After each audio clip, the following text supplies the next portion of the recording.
ನಮಸ್ಕಾರ, welcome to Yo TV Kannada. ಪಡಿತರದಾರರಿಗೆ ಶೀಘ್ರದಲ್ಲಿ ಸಿಹಿ ಸುದ್ದಿ ಬರಲಿದೆ. ನೀವು ಇಟ್ಟಿದ್ದ ಬೇಡಿಕೆಗೆ ರಾಜ್ಯ ಸರ್ಕಾರದಿಂದ ಗ್ರೀನ್ ಸಿಗ್ನಲ್ ಕೂಡ ಸಿಕ್ಕಿದೆ.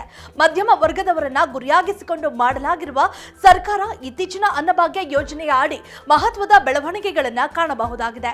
ರಾಜ್ಯದೆಲ್ಲೆಡೆ ಪಡಿತರದಲ್ಲಿ ಈಗಾಗಲೇ ಅಕ್ಕಿಯನ್ನ ವಿತರಿಸಲಾಗುತ್ತಿದೆ. ಇದರ ಜೊತೆಗೆ ಮತ್ತೊಂದು ಆಹಾರ ಧಾನ್ಯ ಸೇರಲಿದೆ ಅಂತೆ. ಇನ್ನು ಮಾರುಕಟ್ಟೆಗಳಲ್ಲಿ ಇದೀಗ ಏನನ್ನು ಕೊಂಡುಕೊಳ್ಳುವ ಕಾಲ ಇಲ್ಲ, ಎಲ್ಲವೂ ದುಬಾರಿ. ಇಂತಹ ಹೊತ್ತಲ್ಲೇ ರಾಜ್ಯ ಸರ್ಕಾರದ ಈ ಯೋಜನೆಯಿಂದ ಅಕ್ಕಿಯ ಜೊತೆಗೆ ಕೆಲವೊಮ್ಮೆ ಜೋಳವನ್ನ ಪಡಿತರ ಮನೆ ಬಾಗಿಲಿಗೆ ತಲುಪುತ್ತಿದೆ. ಇದರಿಂದ ಬಡ ಜನರಿಗೆ ಅಳಿಲು ಸೇವೆಯಂತೆ ಈ ಯೋಜನೆ ಸಾಕ್ಷಿಯಾಗಿದೆ ಎಂದು ಹೇಳಲಾಗ್ತಿದೆ. ಹಾಗಾದ್ರೆ ಇದೀಗ ನಿಮಗಾಗಿ ಯಾವ ಸುದ್ದಿ ಕಾದಿದೆ ಎಂಬುದನ್ನ ಈ ವಿಡಿಯೋದಲ್ಲಿ ತಿಳಿಯೋಣ ಬನ್ನಿ.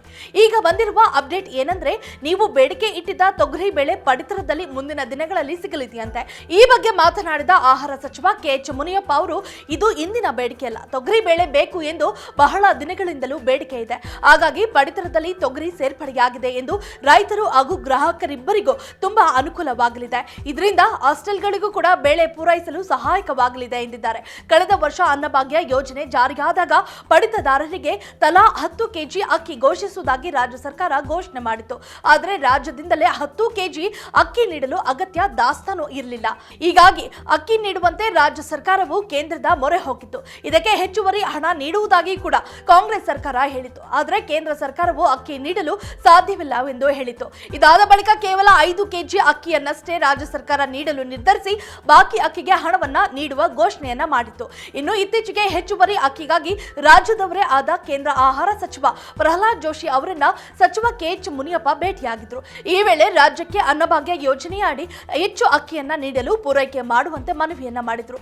ಆಗ ಕೇಂದ್ರದಿಂದ ಅಕ್ಕಿ ಪೂರೈಸುವ ಭರವಸೆಯನ್ನ ನೀಡಿದ್ದಾರೆ ಎಂದು ಹೇಳಲಾಗುತ್ತಿತ್ತು.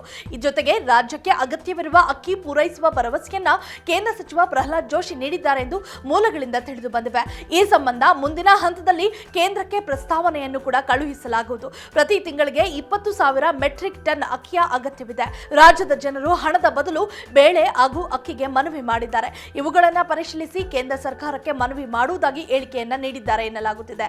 ಒಟ್ಟಾರೆಯಾಗಿ ರಾಜ್ಯ ಸರ್ಕಾರ ಘೋಷಿಸಿದ 5 ಯೋಜನೆಯ ಲಾಭಗಳು ಜನರ ಮನೆ ಬಾಗಿಲಿಗೆ ಬರುತ್ತವೆ. ಬಡವರನ್ನ ಗುರಿಯಾಗಿಸಿರುವ ಈ ಯೋಜನೆ ಹೇಗೆ ಕಾರ್ಯರೂಪಕ್ಕೆ ಬರುತ್ತವೆ ಎಂಬುದನ್ನ ಮುಂದಿನ ದಿನಗಳಲ್ಲಿ ಕಾದು ನೋಡೋಣ. If you like this video, ಬೇಗ ಲೈಕ್ ಮಾಡಿ, ಕಾಮೆಂಟ್ ಮಾಡಿ, ಶೇರ್ ಮಾಡಿ ಹಾಗೂ ಯೋಯೋ ಟಿವಿ ಕನ್ನಡವನ್ನು ಸಬ್ಸ್ಕ್ರೈಬ್ ಮಾಡಿ.